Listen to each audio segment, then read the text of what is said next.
அரங்கத்திலும் மேடையிலும் நிறைந்திருக்கும் அனைவருக்கும் என் அன்பு வணக்கம். இந்த விழாவில் எத்தனை மணித்துளிகள் பேசலாம் என்பதை தீர்மானிப்பவன் நான் அல்ல. வடிவமைக்கிற ஒரு விழாதான்,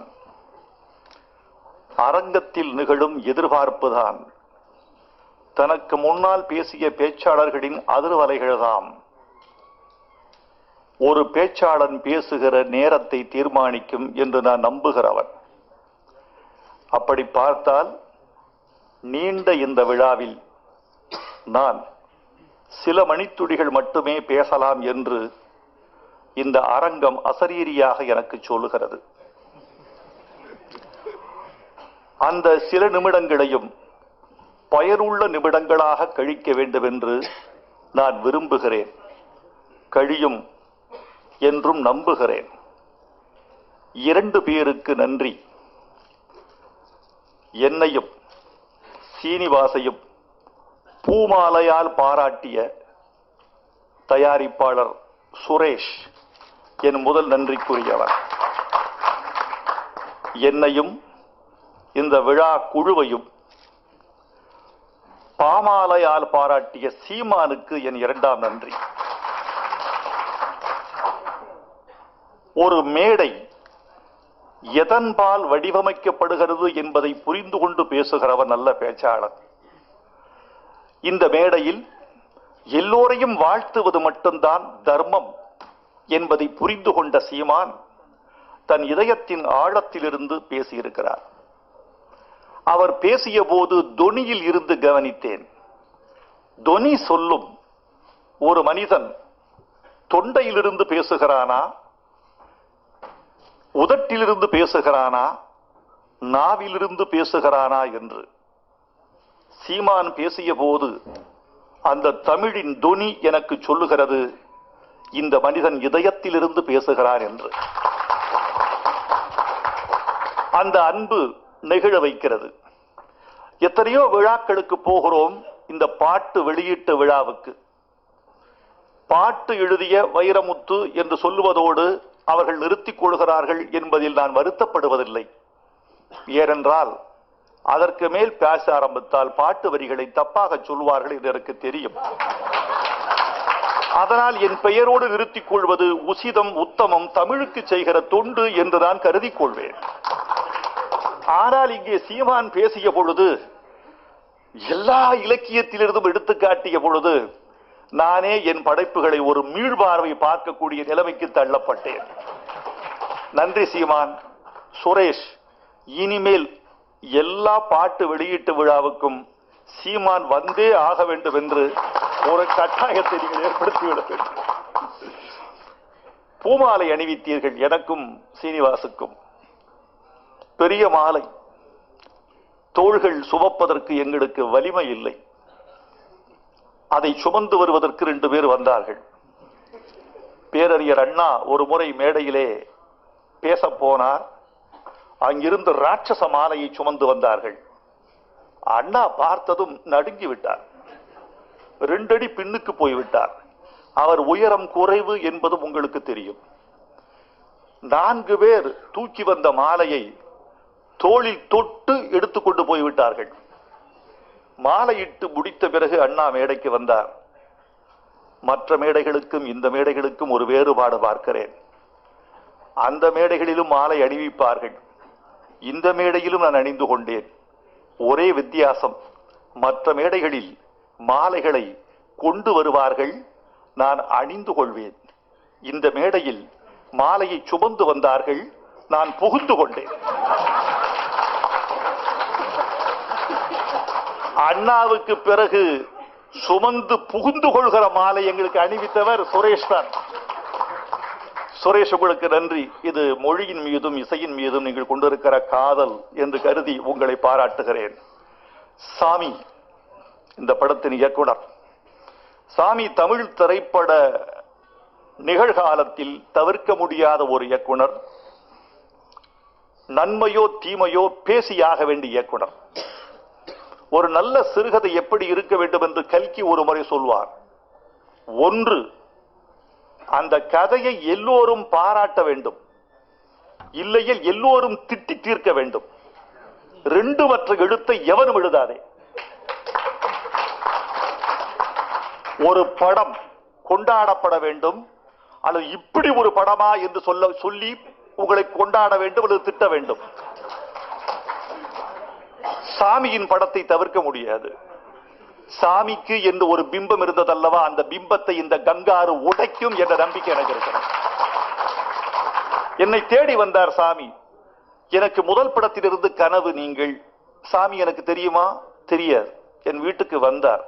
நான் இயக்குனர் சாமி, மிருகம் படம் எடுத்தவன், சமவெளி படம் எடுத்தவன், உனக்கு தெரியும், உன்னை கேள்விப்பட்டிருக்கிறேன் என்று. உட்காருங்க.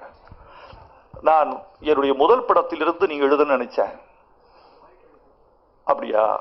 ஆனா வர முடியல. நான் கேள்வி கேட்க மாட்டேன். என்னை தேடி வராதவர்களை நான் சிந்திப்பதே இல்லை, தேடி வந்த பிறகு நிந்திப்பதில்லை. உங்க பட்ஜெட் ரொம்ப பெருசுன்னு சொன்னாங்க. அவ்வளவு பணம் கொடுக்க எனக்கு எந்த படத்திலும் எனக்கு வலிமை இல்லை, அதான் நான் வரல. அப்படி என்றால் இந்த படத்தில் கொடுக்க வலிமை வந்து விட்டதோ? இல்லை, இந்த படத்தில் நீங்கள் தான் எழுத வேண்டும் என்று சாமிகிட்ட சொன்னேன். சாமி, எனக்கு கொஞ்சம் தமிழ் சினிமாவின் வியாபாரம் கொஞ்சம் தெரியும். பெரிய படம் அதுக்கு எனக்கு எவ்வளவு வாங்குறதுன்னு தெரியும். சிறிய படம் எவ்வளவு வாங்குறதுன்னு தெரியும். மூணாவது ஒன்று இருக்கு, மிகச்சிறிய படம். நான் அதிகமாக நேசிப்பது மிகச்சிறிய படங்களைத்தான். ஏனென்றால் பெரிய படம் என்பது கதாநாயகர்களுக்கானது, சிறிய படம் என்பது தயாரிப்பாளர்களுக்கானது, மிகச்சிறிய படம் தான் தொழில்நுட்ப கலைஞர்களுக்கானது. நான் தொழில்நுட்ப கலைஞராக இருக்கவே ஆசைப்படுகிறேன். பணம் ஒன்றும் எனக்கு தெரியும். இந்த படத்துக்கு பிசினஸ் தெரியாதா?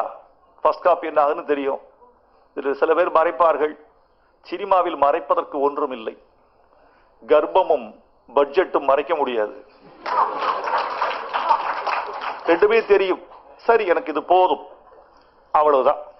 ஆனால் இந்த படத்தினுடைய பாடல்களை ரஜினிகாந்த் அவர்களுக்கும் கமலஹாசனுக்கும் மணிரத்னத்திற்கும் சங்கருக்கும் எழுதுகிற அதே உயரத்தில் தான் எழுதியிருக்கிறேன் தவிர பணத்திற்காக எழுதுவதல்ல. ஏனென்றால் படத்தில் வருவது என் பெயர். என் பெயருக்கு நான் உண்மையாக இருக்க வேண்டும். அந்த பெயருக்கு பின்னால் என் வவுச்சர் வரப்போறதில்லை, என் பெயர் மட்டும்தான் வரும். அந்த பெயருக்கு தமிழ்நாட்டு மக்கள் ஒரு நம்பிக்கை வைத்திருக்கிறார்கள். அந்த நம்பிக்கையை இறுதி மூச்சு வரை நான் காப்பாற்றுவேன் என்ற உத்தரவாதத்தை உங்களுக்கு கொடுக்கிறேன். சாமி நல்ல கதை பண்ணியிருக்கார். ஒரு அற்புதமான கதை. ஒரு அண்ணன் தங்கை பாசத்தை வைத்து எடுக்கப்பட்ட உன்னதமான கதை. அதான் சொல்லுவேன், படம் பார்த்து தெரிந்து கொள்ளுங்கள். சுரேஷ், ஒரு நிறைய தடைகள் இருக்கலாம், தடைகளை தாண்டிவதுதான் வாழ்க்கை. எப்பவுமே ஒரு சொல்லுவாங்க, ரெண்டு தென்னை மரம் இருக்கு. ஒரு தென்னை மரம் நேரா இருக்கு, இன்னொரு தென்னை மரம் வளைஞ்சு இருக்கு. எந்த தென்னை மரம் மனசை கவரும்னு கேட்டாங்க. ஒருத்தன் சொன்னா நேர இருக்கிற தென்னை மரம் தான். போய் நேர இருக்க தென்னை மரத்தில் மனசு நேரே சென்று வழிக்கு மேலே போய் விடுகிறது. வளைந்திருக்கிற தென்னை மரத்தில் தான் ஒவ்வொரு வளைவிலும் மனசு உட்கார்ந்து உட்கார்ந்து உட்கார்ந்து போகிறது. தடை இருக்கிற வாழ்க்கையில் தான் வாழ்க்கை சுவைத்து சுவைத்து திளைத்து திளைத்து மகிழ்ந்து மகிழ்ந்து நெகிழ்ந்து நெகிழ்ந்து உழைத்து உழைத்து திளைத்து திளைத்து வாழ்க்கை முன்னேறுகிறது. எனவே தடைகளே இன்னும் கொஞ்சம் வா, துயரமே இன்னும் கொஞ்சம் வா.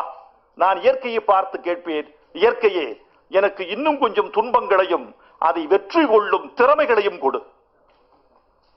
துன்பமற்ற வாழ்க்கை ஒன்றுமில்லை. இது படத்துக்கு சில தடைகள் வந்தன. அந்த தடைதான் இந்த படத்துக்குரிய பெரிய ஒரு பெரிய ஊக்கம். அதை தாண்டி நீங்கள் வெற்றி பெறுவீர்கள். சாமி சுரேஷ் கூட்டணி சீனிவாஸ் கூட்டணி திருப்பி ஒரு படம் செய்ய வேண்டும், திருப்பி தொடர்ந்து படங்கள் செய்ய வேண்டும் என்று ஆசைப்படுகிறேன். தம்பி சிபி இங்கே பேசுகிற போது ஒரு சொல்லிவிட்டு போறார், கங்காறு அது குட்டியை வச்சிருக்கோம் மையத்துல மிக உயரத்திற்கு குதிக்கும். 2 கேரக்டர் சொன்னாரு, 3வது கேரக்டர் தான் முக்கியமான கேரக்டர் கங்கா இருக்கு. எவ்வளவு உயரம் குதிச்சாலும் குட்டியை கீழே விட்டுறது. அந்த மாதிரி நீங்க எவ்வளவு உயரம் போனாலும் இந்த குழுவை மறந்து விடாதீர்கள் என்று உங்களை நான் கேட்டுக்கொள்கிறேன். சீனிவாசை பற்றி சொல்லி நிறைவுக்கு வர வேண்டும் என்று ஆசைப்படுகிறேன். சீனிவாஸ் ஒரு அழகான பாடகர். அழகானங்கிறத நீங்க அடிக்கோடிட்டுக் கொள்ளலாம். ஒரு அழகான பாடகர், மென்மையானவர். சீனிவாஸ் இன்றைக்கு கலைஞனாக இருப்பதற்கு காரணமே ரசிகன். இன்னைக்கு சீமான் இங்க பேசுற போது சீமான் ஏன் இந்த இளமையா இருக்காரு ஏன் தெரியுமா? எல்லாரையும் வாழ்த்துறவன் இளமையா இருப்பான், ரசிக்கிறவன் இளமையாக இருப்பான். சூரியன் ரொம்ப பழையது, சூரியோதயம் நித்தம் புதியது. சந்திரன் ரொம்ப பழையது, சந்திரோதயம் நித்தம் புதியது. பூங்கொடி மிக பழையது, பூ அன்றாடம் புதியது. வாழ்க்கை எப்படித்தான், ஒவ்வொரு சனமும் புதியது. அந்த புதிதை ரசிக்க வேண்டும். அவர் மேற்கோள் காட்ட அடடா நம்ம மறந்து போனதெல்லாம் சொல்றாரே சீமான். நான் சின்ன வயசுல தேடி தேடி படிச்சிருக்கேன். தென்றல் நடந்து வருது. தென்றல் எப்படி வருது? மென்மையாக வருகிறது. அந்த மென்மையாக வருகிற தென்றலை வடக்கே இருந்து வருவது வாடை, தெற்கே இருந்து வருவது தென்றல், கிழக்கே இருந்து வருவது கொண்டல், மேற்கே இருந்து வருவது கோடை. இது 4 வகையாக காற்றை தமிழன் பிரித்தான். இந்த தென்றல் மட்டும் ஏன் வச்சான்னா, தென்றல் உட்கார்ந்து போகும், உங்களை தடவி கொண்டு போகும், கடந்து போகிற போது நலம் விசாரித்து விட்டு போகும், சட்டைக்குள் கொஞ்ச நேரம் சடுகுடுபாடி விட்டு போகும், நெற்றியின் வேர்வையை தொட்டு துடைத்து விட்டு போகும், காது மடல்களை வருடி விட்டு போகும், நரம்புகளை மெல்ல வீணை மீட்டு போகும், உங்கள் கண்களை ஒற்றி எடுத்து விட்டு போகும் தென்றல். இந்த தென்றல் எப்படி வருதுன்னு சொன்னா தெரியுமா? பணக்கார வீட்டு கர்ப்பிணியை போல பைய வந்தது தென்றல். நம்ம உழைக்கும் பெண்கள் பாத்தீங்கன்னா வயல்வெளியில தான் பிரசவமே பண்ணுவான். இவன் நான் நாத்திரிட்ட போது பிறந்தவன், இவ நான் களை எடுத்த போது பிறந்தவ, இவ நெல்லு குத்திட்டு போது வீட்டுக்குள்ள போய் போத்த இந்த பையனை. இது உழைக்கும் மக்கள். உழைக்கும் மக்களுக்கு சிசேரியன் கிடையாது. அவளுக்கு எதுக்கு சிசேரியன்? உழைக்கும் பெண்ணுக்கு அவள் தன்னை தானே வடிவமைத்துக் கொள்கிறாள். தன் பிள்ளையை தானே வெளியெடுத்து போட்டவள் தான் கருவாச்சியில் எழுதியிருக்கேன். ஆனா பணக்கார வீட்டுல அம்மா பக்குவம், அம்மா பக்குவம். இதான் சிசேரியன். பணக்கார வீட்டு கர்ப்பிணியை போல பைய வந்தது தென்றல். இதெல்லாம் சின்ன வயசுல படிச்சு ரசிச்சது. இன்னும் சொல்லும் போது அவ்வளவு ஆசையா இருக்கு. அவள் அழகி என்ன சொல்லுவீங்க? அவள் அழகி. அவளை படைத்து விட்டு பிரம்மன் சென்று குளத்திலே கை கழுவி கொண்டான். தாமரை பூக்கள் பூத்தன மிச்சத்துல. அவளை படைத்த மிச்சத்துல டஸ்ட்ல தாமரை பூ பூத்துச்சு. அவ எப்படி? அதான் நான் எப்படிங்கிறதுக்குள்ள அங்க எப்படி நான் பாருங்க. அதான் கவிதை. மேடை ஒருத்தர் பேசிட்டு இருக்கான். அவள் கண்களிலே அஞ்சனபாரம், கூந்தலிலே பூபாரம், நெஞ்சினிலே தனபாரம்னா கீழே ஒருத்த அபாரம்னா.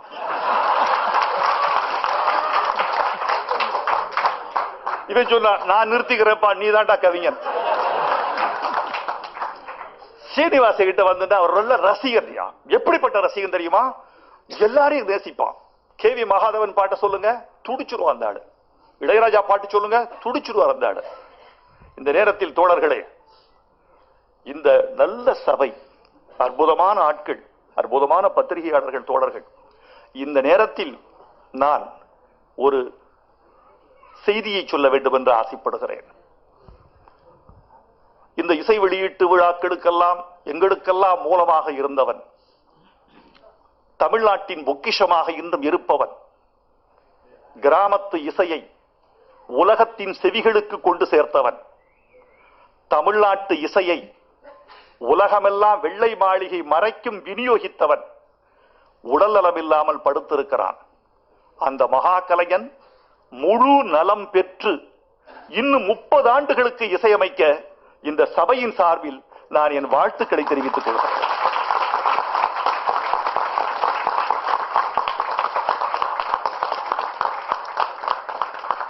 உங்கள் அனைவருக்கும் நன்றியை தெரிவித்துக் கொள்கிறேன். சீனிவாச நானும் பேசலாம், பேசுவோம், பேசிக்கிட்டே இருப்போம்.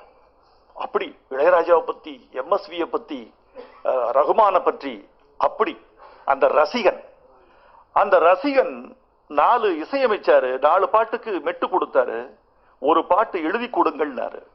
எழுதி கொடுத்தவர்தான் தாயும் கொஞ்ச காலம், தகப்பனும் கொஞ்ச காலம், நீயும் கொஞ்ச காலம், ஒரு நினைப்பும் கொஞ்ச காலம், சரித்திரத்து மன்னர்களும் கொஞ்ச காலம், அந்த சந்திரரும் சூரியரும் இன்னும் கொஞ்ச காலம். இது ஏன் சொன்னேன்னா, இந்த நிலையாமையை சொல்வதற்கு காரணமே அன்பு செலுத்து, வாழ்க்கையை துய், வாழ்க்கையை நேசி, மனிதர்களை மதி என்பதற்கான மூலம்தான் இந்த மாயாவாதமே தவிர உலகத்தை தூக்கி எறிந்து விட்டு போய் என்பதற்காக சொல்லப்பட்ட விஷயம் அல்ல. அதுல நான் கட்டையில போற வரையில் சுதந்திரம் இல்லை, கருவறையில் வந்த எதுவும் நிரந்தரம் இல்லை எழுதியிருந்தேன். கருவழியா வந்த எது நிரந்தரம் இல்லைங்க. ஒரு தாயின் கர்ப்பத்தில் இருந்து வந்த எதுவும் இந்த பூமியில் நிரந்தரம் இல்லை. மலை இருக்கலாம், கடல் இருக்கலாம், ஐம்பூதங்கள் இருக்கலாம், கர்ப்பத்தின் வழியாக வந்த எதுவும் நிலை பெறுவதில்லை. அதிகபட்சம் நேனோ டெக்னாலஜி வந்தா 300 வருஷம் இருக்கலாம். அதன் பிறகு என்ன தெரியுமாகும்? வாழ்க்கை சலிக்கும், போதுமுடா சாமி சொல்லும். எனக்கு தெரிஞ்சு ஒரு கூட்டம், கலைஞர், பேராசிரியர், நான் 3 பேர் உட்காந்து பேசிட்டு இருக்கிறோம். அப்ப ஒருத்தர், ஐயா நீங்க 100 வருஷம் வாழணும்னு சொல்லிட்டு போறாரு. அவர் போயிட்டாரு. பேராசிரியரும் கலைஞரும் பேசினா இருக்கும்போது பேசுறாங்க, என்ன பேராசிரியர் 100 வருஷம் வாழுங்கன்னு சொல்லிட்டு போயிட்டாருங்க, இதுவரைக்கும் இருக்கிறதே சிரமம் நமக்கு தானே தெரியும். அதான் உண்மை. 300 ஆண்டுகள் மனிதன் வாழ நினைக்கலாம், வாழ்க்கை சலிக்கும். நான் எழுதியிருக்கேன், சுடுகாடு வரை நடந்து போ, சக்தி உள்ள போதே செத்துப்போ ஜனகணமனன் எழுதியிருக்கேன். உன்னை யாரும் தூக்கிட்டு போக கூடாது. என்னைக்கு பாத்ரூமுக்கு ஒரு தோலை புடிச்சிட்டு போறவன் புடிச்சிருச்சு கதை. அது வரைக்கும் சுயமாக நீர் கழிக்க, சுயமாய் குளிக்க, எது வரைக்கும் தெரியுமா ஹெல்த் நல்லா இருக்கும்? டெஸ்ட் பண்ணி பாருங்க. படுக்கையில் நீங்கள் படுத்திருக்கும் போது உங்கள் இஷ்டத்துக்கு புரண்டு படுக்கிற காலம் வரைக்கும் சூழல் நல்லா இருக்கும். குளிக்கும் போது உங்கள் உறுப்பின் எல்லா பாகங்களையும் நீங்களே தேய்த்து குளிக்கிற வரைக்கும் உடல் நல்லா இருக்கும். இவ்வளவுதான். இதுதான் சின்ன சோதனை, அவ்வளவுதான்.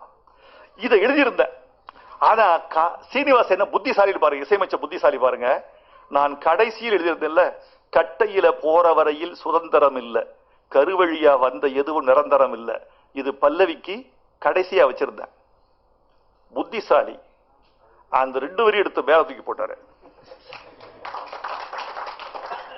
மேல தூக்கி அது உச்சம் கொடுத்தார்.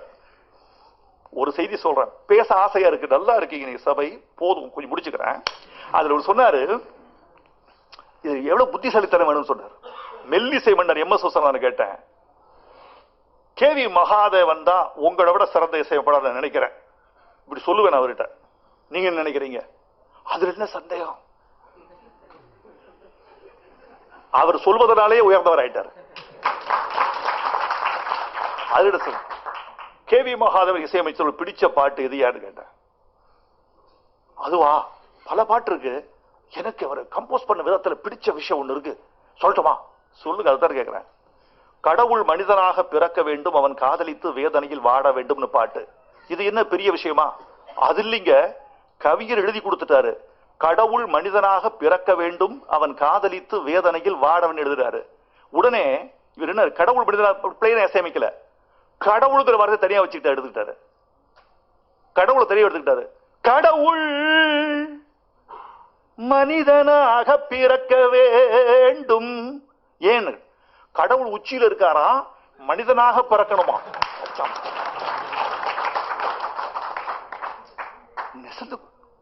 அடே அப்பா, எவ்வளவு நுட்பம்! ஒரு இசையமைப்பாளனுக்கு மொழியறிவு இருந்தால்தான் இசைக்கு அவன் நீதி செய்ய முடியும், தமிழுக்கு தர்மம் காக்க முடியும். அந்த இசையறிவு இருக்கு. கட்டையில முதல்ல தூக்கி ஒரு சாமியார் பாடுற மாதிரி வச்சாரு, அதை உயரத்துல வச்சாரு, அது கீழே கொண்டு வந்தாரு.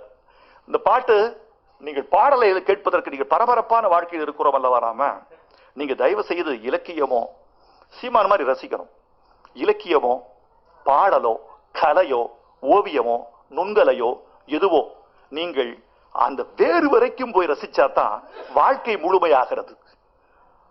நம்மை பூரணம் செய்யத்தான் கலை பிறந்தது. மனிதன் குறைவுடையவன், இவன் ஒரு குறைப்பிறவி. இவனுக்கு எவ்வளவு தெரியும்? மிக கொஞ்சம் தெரியும். இந்த கொஞ்சம் தெரிந்த இவனுக்கு வெற்று பாத்திரமாக இருதயம் வெற்று அப்படி வெறுமையாக இருக்கிறது. அந்த வெற்று பாத்திரமாக இதயத்தை பூரணம் செய்ய வந்ததுதான் கலை, கவிதை, இசை, பாட்டு, ஓவியம். ஆணுக்கு பெண், பெண்ணுக்கு ஆண், பூவுக்கு வண்டு, வண்டுக்கு பூ, தண்ணீருக்கு மீன், மீனுக்கு தண்ணீர் எல்லாம். இந்த இசையை, மொழியை நிறைவு செய்கிற ஒரு பாணியை நீங்க முழுமையாக உள்வாங்கிக் கொண்டால் அந்த கலைஞரையும் மதிப்பீர்கள், கலையையும் நீங்கள் மதிப்பீர்கள். அப்படி பண்ணிருக்காரு ஸ்ரீனிவாஸ். ரொம்ப நாள் பண்ணிருக்காரு. 5 பாட்டும் மொழி வெளியே கேட்பது மாதிரி பண்ணிருக்கார். எவன் ஒருவன் மொழி வெளியே கேட்பது மாதிரி இசைமிக்கிறானோ அவன் தமிழ் மக்களின் இதயத்தை சென்று அடைவான். இது எல்லா இசையமைப்பாளர்களும் முதல் 3 படத்துக்கு என்ன கேட்டுக்குவாங்க. 4வது படத்துல என் தொலைபேசி எண்ணை மறந்து விடுவார்கள். நான் அதை பத்தி கவலைப்படுறதில்லை, போயிட்டே இருக்கும். சீனிவாசுக்கு முதல் அம்சலேகா வந்தா முதல் பாட்டு நான் தான், மரகதமணி வந்தா முதல் பாட்டு நான் தான், இந்தி இசைப்படம் வந்தா முதல் பாட்டு நான் தான். எல்லாருக்கும் நாயகர்களுக்கு, பல நாயகர்களுக்கு, சூர்யாவுக்கு முதல் பாட்டு நம்ம தான், விஷாலுக்கு முதல் பாட்டு நம்ம தான், எல்லாருக்கும் முதல் பாட்டு நம்ம தான் பாடணும், அஜித்துக்கு முதல் பாட்டு நம்ம தான் பாடணும். ஆனால் நான் அவங்க வர்றாங்க போறாங்க, அதை பத்தி கவலைப்படுறதில்லை. ஏன்னு கேட்டா என்னை எங்கே விரும்புகிறார்கள், எங்கே தள்ளி வைக்கிறார்கள் என்ற விஷயம் மட்டும் எனக்கு புரியவில்லை. ஆனால் நான் அவர்களை ரசித்துக் கொண்டே இருக்கிறேன். இதான் உண்மை, இதான் உண்மை. அவங்க பாணி சரியா போயிட்டு இருக்கு. அது ஏன் திருப்பி வந்தாங்கன்னா வாங்க, வரலையா அப்படிதான். சீனிவாஸ், மொழி கேட்பது மாதிரி இசையமைத்துக் கொண்டிருக்கிறீர்கள். எதிர்காலத்தில் நிறைய படங்கள் செய்வீர்கள்.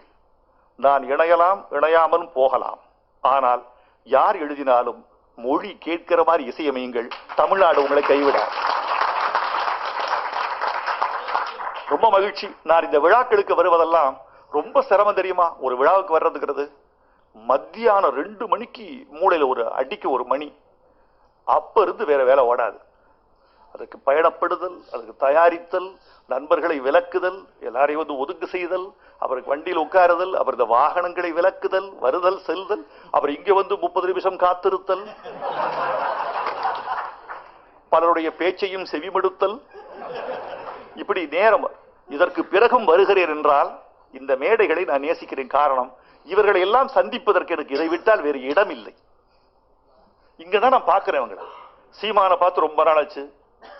தானுசார் அடிக்கடி பார்க்கிற விழாக்கள்ல இந்த பெண்களை யாரு தெரிஞ்சுக்க வேண்டிய, நடிகர்கள் யாரு யாரு எல்லாம், இந்த முன்வரிசையில் இருப்பவர்கள் யார், எத்தனை பத்திரிகைகள் வந்திருந்தார்கள், என்ன வந்திருக்கு எல்லாம் தெரிஞ்சு.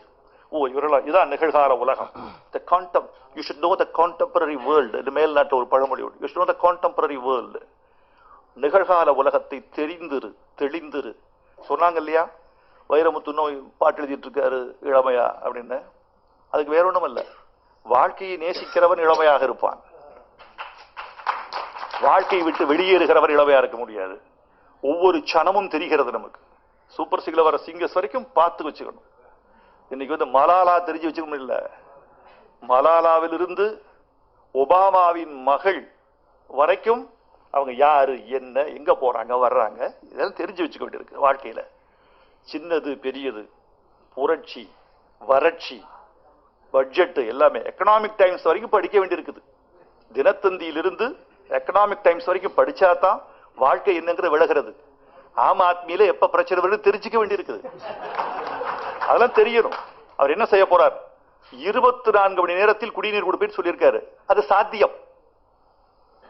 மின்சார கட்டணத்தில் பாதியாக குறைப்பேன்னு சொல்லியிருக்காரு அரவிந்த் கெஜ்ரிவால். அது சாத்தியம். ஏன் தெரியுமா? விரயத்தை தவிர்த்தாலே கொடுக்க முடியும். இதுவரைக்கும் விரயமாகி போயிட்டு இருக்கு. அந்த விரயத்தை தவிர்த்தாலே கொடுக்க முடியும். ஒருவன் கொடுக்க முடிந்தால் இந்தியாவில் எல்லோரும் கொடுக்க முடியும், கொடுக்க முடியும்.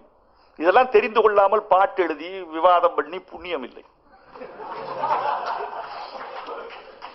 நல்ல தொடக்கம்.